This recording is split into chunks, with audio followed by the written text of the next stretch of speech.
I was deceived.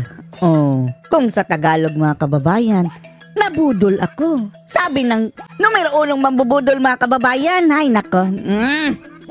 Nabudol daw siya mga kababayan. Nung sinabi ni VP Sara na hindi naman kami magkaibigan niyang si BBM.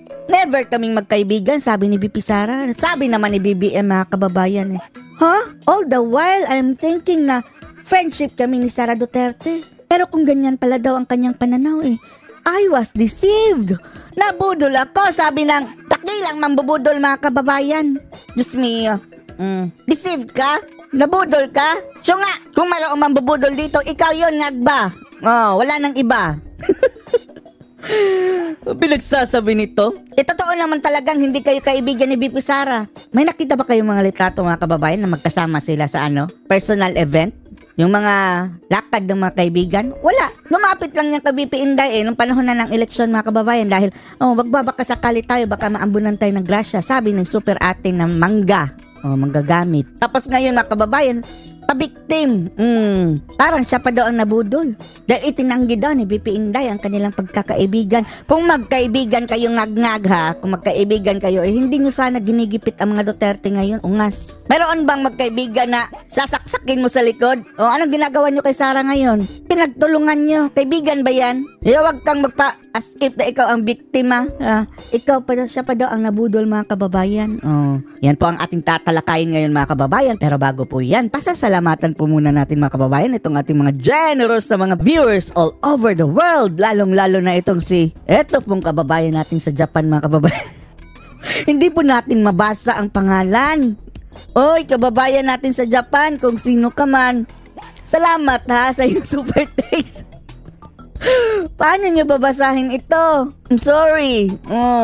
Pero kung sino ka man, kababayan natin sa Japan, thank you. Tapos eto kababayan natin sa Amerika na si Master Dale.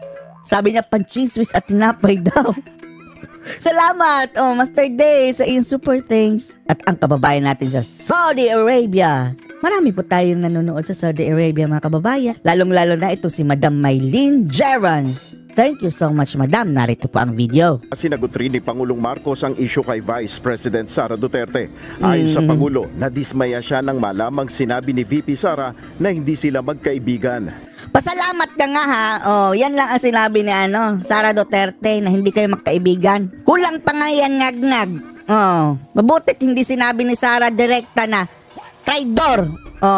Pero gayon pa man mga kababayan, para kay Sara hindi niya maituturing na traidor dahil ni minsan hindi yan naging kaibigan ni Sara Duterte Yung si BBM, hindi niya tinuring kaibigan si Aimee, pwede pa. Yun siguro ang traidor, pero ito si Ngag-Ngag. Bakit naman sasama si Sara dyan kay BBM? Bakit naman siya makikipagkaibigan dyan? Nakita niyo bang magkasama yan sa party? Si BBM at Sara bago ang 2022? Prior to that, na talagang FC-FC sila? Hindi, dahil ibang party ang pinupuntahan nito si BBM Tanong nyo kay Katibinag. Kaya never talaga silang nagkaibigan.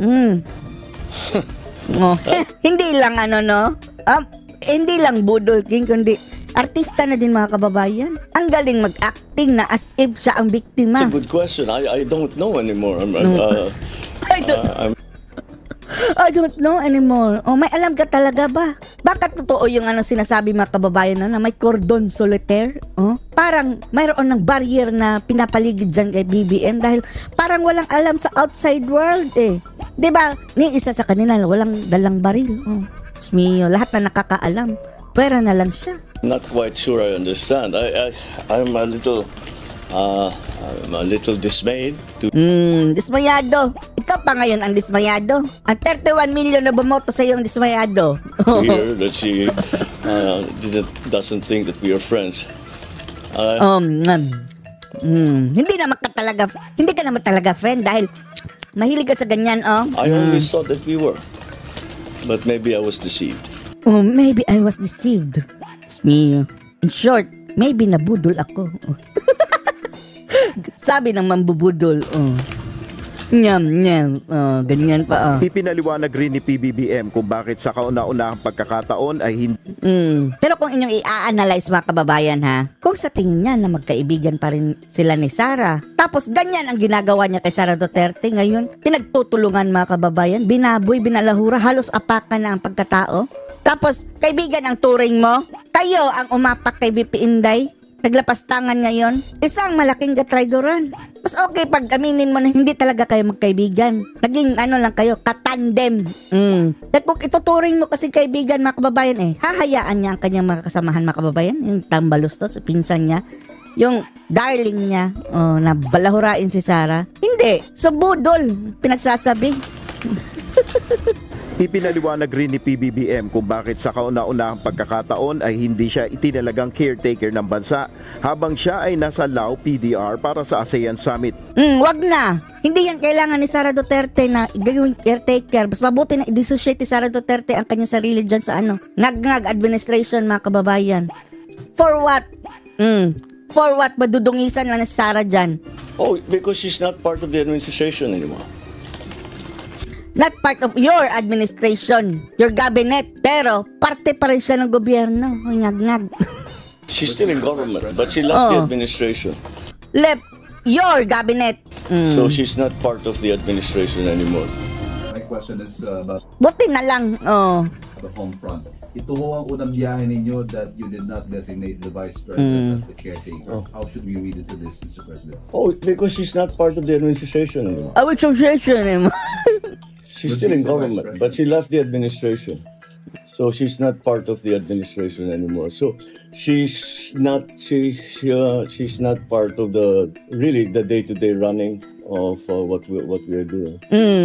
Buti naman dahil sirang-sira na mga kababayan sa taong bayan. Itong Marcos administration talaga. Sa tingin nyo, yung mga dilaw na kumakampi sa kanila ngayon is genuinely sumusuporta yan sa mga Marcos?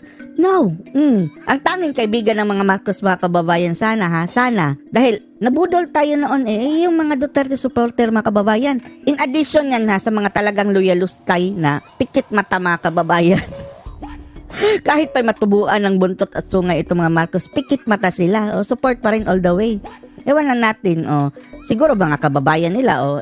Intindihan natin iyan. Pero yung talagang alay, kumukuha sila ng lakas dahil sa mga Duterte supporter. Na in return mga kababayan, tinraidor naman nila.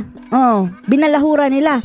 Kaya nabawasan ng kalyado ito mga kababayan ng mga Duterte supporters talaga, solid ha. Tapos itong mga pakampi-kampi sa kanilang mga dilaw. Sa tingin nyo, ang mga dilaw dito sa baba na mas marami talaga, yung talaga mga bumoboto, ay kakampi nitong si Marcos? Hindi. Ang mga dilaw lang mga kababayan na mga matataas ang ranggo na makikinabang dito. Kagaya ng dilaw na media, dilaw na politiko. Yan ang sumisip-sip na Marcos. Pero sa ngayon lang yan mga kababayan. Temporaryo lang yung alliance na iyan. Pati yung mga makakaliwa, mga anti-Marcos, Babalo Reyes, Raul Manuel, Arlene Rosas, sila Franz Castro. Alyansa dito, temporaryo lang yan mga kababayan. Sa ngayon lang yan. Pero later on, sasaksakin din yan sa likod itong si McCoy. So it would be unfair to ask her to now to impose that duty on her since that's not part of her work now. Sino palang vice president mo? Si Romualdez. Kasama rin doon Sino ang pinahalili niya mga kababayan? Pwede rin naman. Walang paki si Sara Hindi yan uhaw sa kapangyarihan, BBM. Should it not be construed as a complete falling out or maybe a sign of distrust on your part towards her? No, it's a very practical reason actually. That's how I came to that conclusion. If you notice the membership of the Si Sara ang walang trust na sa'yo, BBM. Deception ang laro nito mga kababayan, deception. Are all parts of they're all members of the cabinet up to now. So that would seem to be the obvious way to handle it. So, pag sinabi po niya hindi raw kayo friends, how would you Ilaganyan pa mga kababayan Sinabi po niya hindi raw kayo friends. How would you describe your relationship with the Vice President? Hindi kayo friends. That's a good question. I don't know anymore. I'm not quite sure I understand. Hindi niya naiintindihan. Tagas ang planeta ka, Mr. President. I'm a little dismayed to hear that she... Lalo na kami sa'yo. Kung dismayado lang ang pag-uusapan mga kababayan, walang pagsidlan na itong si BBM sa dismaya ng taong bayan, di ba? Kung ika-convert siguro sa kayamanan itong ating pagkadismaya mas malaki pa siguro doon sa halaga ng ginto nila kung meron man. That doesn't think that we are friends. I always thought that we were. You were never friends, sabi ni Sara Duterte. But maybe I was deceived. I was deceived. Ang kapal ng mukha mga kababayan. Anong masasabi niyo dito na I was deceived? Nabudol ako ni Sara Duterte na sinabing magkaibigan kami. Anong masasabi niyo dito? Post your comments below.